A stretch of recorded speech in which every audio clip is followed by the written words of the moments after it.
A Paula, personagem do filme O Debate, é uma profissional, aliás, jornalista, com firmes propósitos e batalha por eles. Me identifiquei. Ela acredita no diálogo como meio de convencimento. Já a Débora, do Mar de Sertão, ao contrário, não quer saber de trocar ideias e vai passar a novela defendendo os seus... Eu falei Deodora, eu falei o nome errado? Deodora. Obrigada, Paty. Eu falei Débora Deodora. Deodora, ao contrário de Débora, vai defender os seus interesses sem escutar o outro. O que interessa a ela é a família dela, o filho dela, parará. Bom, aí a questão que está no colo. A saída ou solução está sempre numa boa conversa? Só me responde isso rapidinho antes de eu mostrar as cenas do filme. Eu acho que uma boa conversa é uma boa. Acho que todo mundo aqui acha. A Larissa tem um complemento disso, né? Uma boa conversa é sempre bem, mas nem sempre... Como diz Afonso Romano de Santana, né? Em matéria de amor e entrevista, qualquer palavra maldita é fatal, né? Nem sempre as palavras vão resolver. Mas eu gosto também de acreditar no poder das palavras e do diálogo, no sentido de resolver as nossas necessidades individuais e coletivas também. E quando a gente fala na questão da conversa, o filme chama O Debate, mas ele tem uma questão política forte no filme, mas tem um relacionamento amoroso ali. E a cena que eu vou mostrar, eu já vivi. Vamos ver? Eu vivi até quase o finalzinho dela. Vamos ver.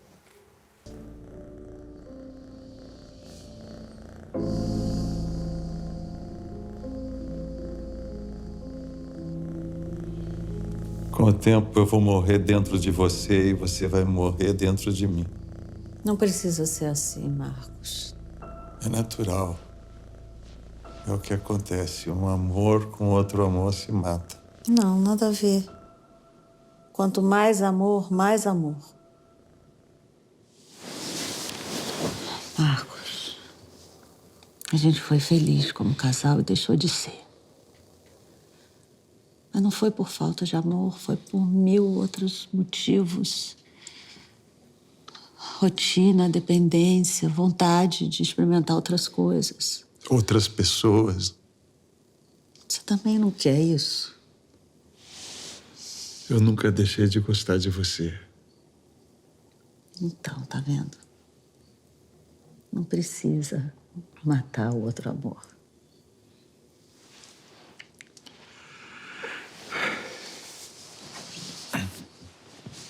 Onde é que você vai? Eu vou dormir no sofá. Por quê?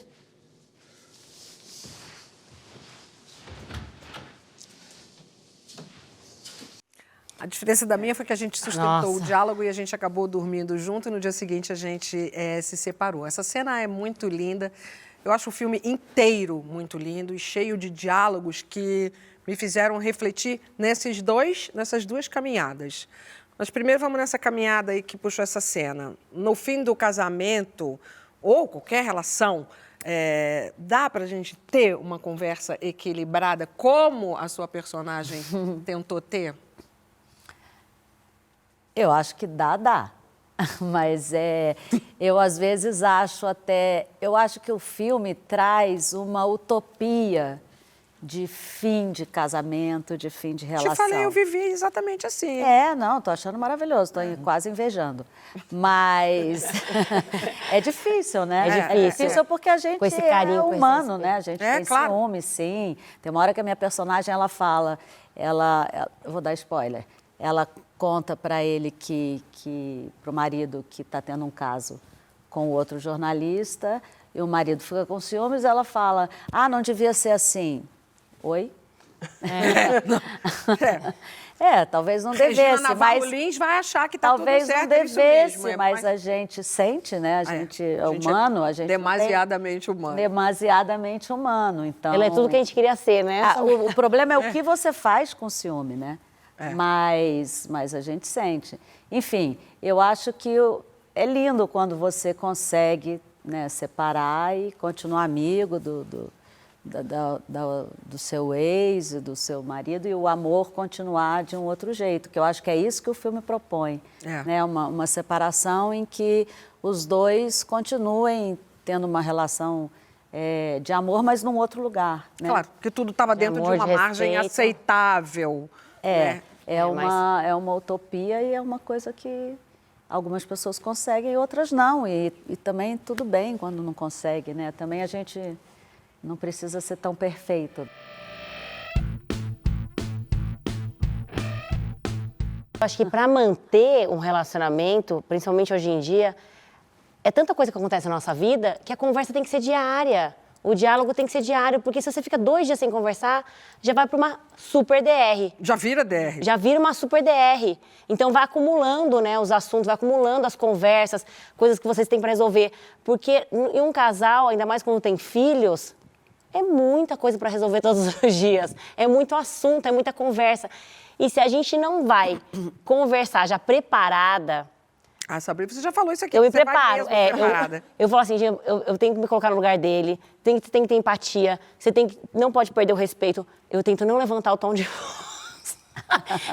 Eu queria ser igual a Paula, essa personagem. Mas a pergunta é, consegue? Não.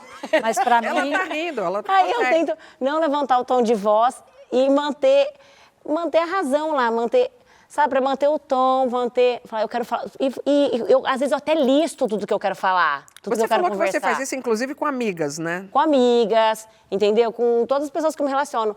Mas, às vezes, não é possível, ainda mais quando a pessoa não está interessada na conversa, não está afim, ela não vai mudar, ela não quer, ela está com aquele pensamento enraizado, aí fica mais difícil. É muito difícil, né, você estabelecer um diálogo, principalmente quando as pautas são difíceis, são sensíveis, né? Então é mais fácil a gente jogar para debaixo do tapete, ou adiar, ou deixar para depois. Eu fujo, Encarar às vezes. O diálogo é uma coisa muito... Às vezes...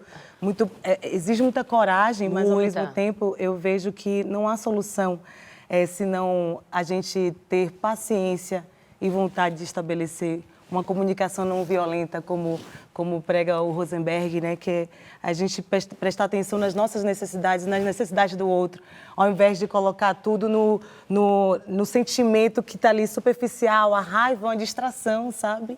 A gente, às vezes, com essa vontade de ter razão, que eu sinto que os debates estão assim, né? As pessoas querem convencer umas às outras da sua ideologia, as pessoas querem ganhar o debate. E não é sobre ganhar, é sobre estabelecer uma negociação. Olha, e é isso que acontece no filme, né? Gancho Desculpa, gancho para você falar daquilo que você mais gosta do filme. A minha personagem no filme tem uma frase que eu gosto muito. Ela fala que leu uma vez que a diferença entre uma discussão no Ocidente e no Japão é que No Ocidente e no no Oriente. Ocidente, no Oriente, no Ocidente você quer convencer o outro e no Oriente você quer ser convencido.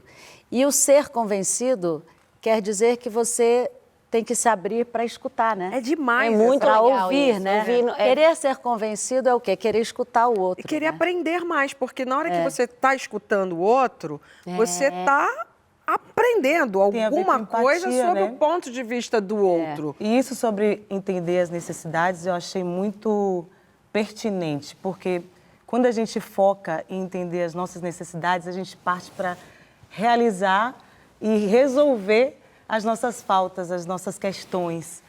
Né? A gente parte para a resolução de fato e não só para a externalização do que a gente considera como uma vitória num debate, num embate. A gente vai na causa. O que é que eu tenho? O que é que eu preciso fazer? Então, o que é que eu preciso fazer para que isso aconteça? Se isso que eu estou falando aqui agora não vai resolver, não vai ajudar, né? Quando você vai para o outro já com o dedo apontando com jeito de julgamento, fica muito mais difícil do outro ter empatia com a sua dor. Por isso que eu acho que qualquer conversa, assim, qualquer diálogo que se estabelece, você tem que entender qual é o objetivo dele. Você entrou nessa conversa para quê? Para tentar resolver o problema. Você entrou nessa conversa para quê? Para ser convencido ou para convencer. A gente tem que entender qual é o objetivo. É para você não ficar ali E realmente mais, como é que perdendo você quer terminar essa conversa? Exatamente. Você quer o quê? Você quer conversar para acertar o casamento, né? Ou você quer conversar para terminar o casamento? Porque já está decidido na sua cabeça que você vai terminar. E aí, Tem uma dependendo- cena do filme que eu achei muito legal, Só que pra ela acrescentar fala... também. Eu estou muito aliviada de ter começado Essa conversa. essa conversa. É. E isso, para mim, É isso. foi muito importante. Que é difícil, né, começar a conversa, né? E já é alguma coisa. Já é muita coisa começar uma conversa, né? Não quer dizer que você vai ter que sair dali com uma resolução, mas você abriu ali o diálogo para alguma percepção, para alguma coisa, para que alguma coisa se desencadeie dentro da pessoa ou dentro de você também.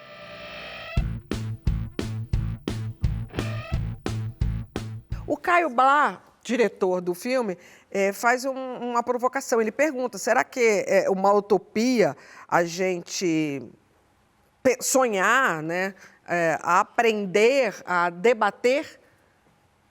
Não acho nenhuma utopia.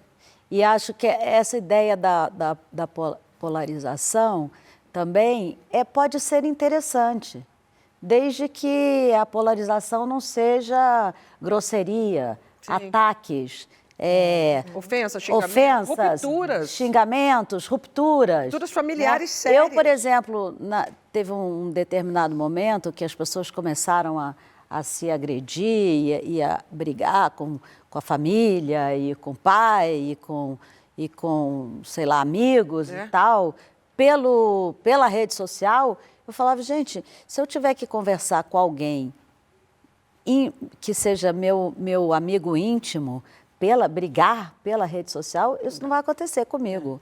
Se eu tiver que brigar com essa pessoa, eu vou dar uma ligada para ela e conversar com ela. As pessoas começaram a brigar por escrito. A brigar pela rede social. É uma coisa que ficou bem louca. Porque a rede social tem esse lance meio violento mesmo, essa comunicação que você estava falando, polarizada e violenta também, né? Esses ataques todos. Porque as pessoas ficam mais encorajadas, né? Não, porque polarizar, sobretudo no momento que a gente está, né? Quando tem muitos absurdos acontecendo,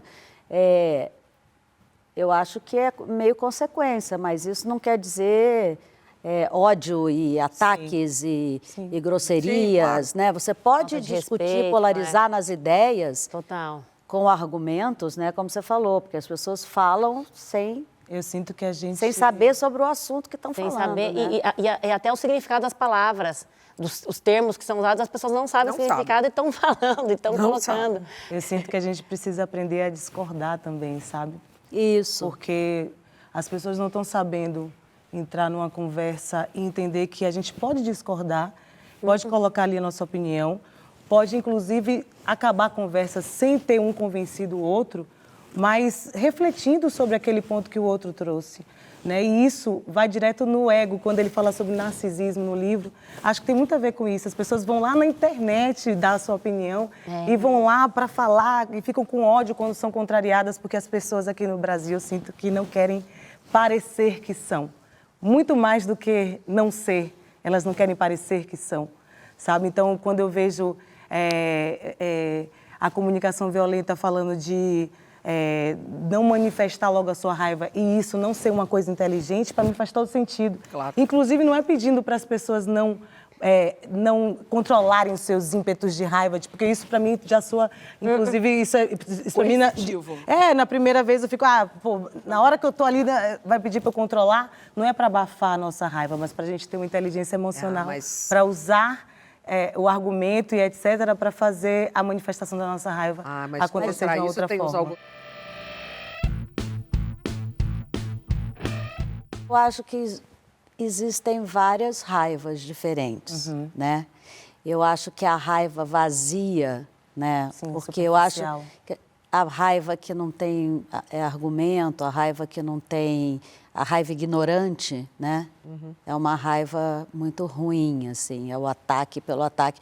Que às vezes a pessoa está atacando a outra só por uma questão de frustração pessoal, né?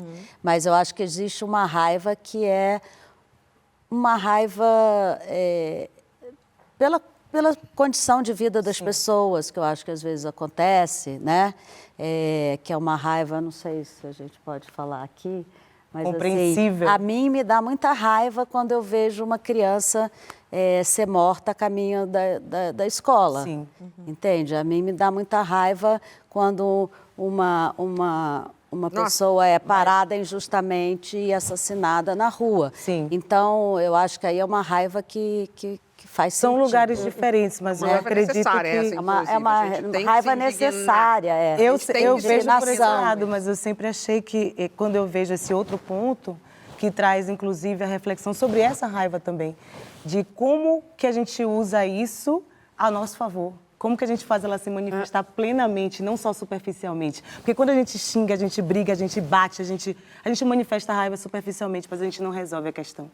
Então, quando a gente questiona a comunicação nesse ponto de violência, é pensar na causa, nas consequências nas nossas deficiências não, que já me corrigiram, eu não vou falar mais, que isso é um termo capacitista, mas quando a gente pensa nas nossas faltas, a gente respira e não usa a violência pensando que, para resolver, eu vou precisar ter parcimônia naquele momento, toda ao razão. invés de ser Concordo. violento. Acho que a gente tem um objetivo coletivo aqui, uma responsabilidade. Eu acho que o filme propõe isso, que é terminar o debate com dignidade de ambas as partes.